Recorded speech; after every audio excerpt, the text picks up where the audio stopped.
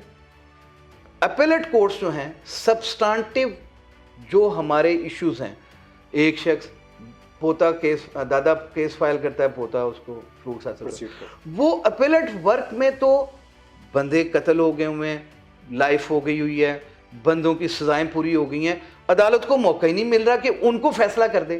Urgent 150 آ گیا ہے، اور 150 ارجنٹ کے اندر کون سی ہیں؟ 90% جو ہے اس ایگزیکٹو کے خلاف کیسز ہوتے ہیں۔ تو وہ سبسٹانٹیو کام جو ہے وہ اپیلٹ کورٹس کریں، جو اپیلوں کے لیے سول کا ہو، کرمنل کا ہو۔ بالکل ایسا کانسٹیٹیوشنل انٹرپریٹیشن کے لیے کورٹس، کانسٹیٹیوشنل کورٹس ہونے چاہیے، تو پھر جا کے اس نظام میں بہتری آئی۔ عدلیہ کی اصلاح کے حوالے سے ایک اور کام بھی بڑا ضروری ہے، ججز کی اپوائنٹمنٹ جو ہیں وہ میرٹ پہ ہونی چاہیے۔ جہاں جہاں ججز کی اسامیاں خالی ہیں، فی الفور وہاں پہ ججز اپوائنٹ ہونے چاہیے، ججز کی تعداد میں اضافہ کیا جانا چاہیے، اور اگر یہ نہیں کیا جائے گا تو یہ برڈن بڑھتا چلا جائے گا۔ بالکل ایسے جیسے ہر سال وکلا تو بڑھ رہے ہیں لیکن جج جو ہیں وہ وہیں پہ ہیں۔ نہیں، عوام بھی تو بڑھ رہی ہے، مسائل بھی تو بڑھ رہے ہیں، کیسز بھی اتنے بڑھ رہے ہیں، بالکل ایسے۔ تو اس حساب سے 60 ججز لاہور ہائی کورٹ میں ہیں تو یہ تو 100-150 جج ہونا چاہیے۔ اور ضلعی عدالتوں میں تو بڑا حال ہے جی، 200 250 کیسز اس طرح سے چل رہے ہیں۔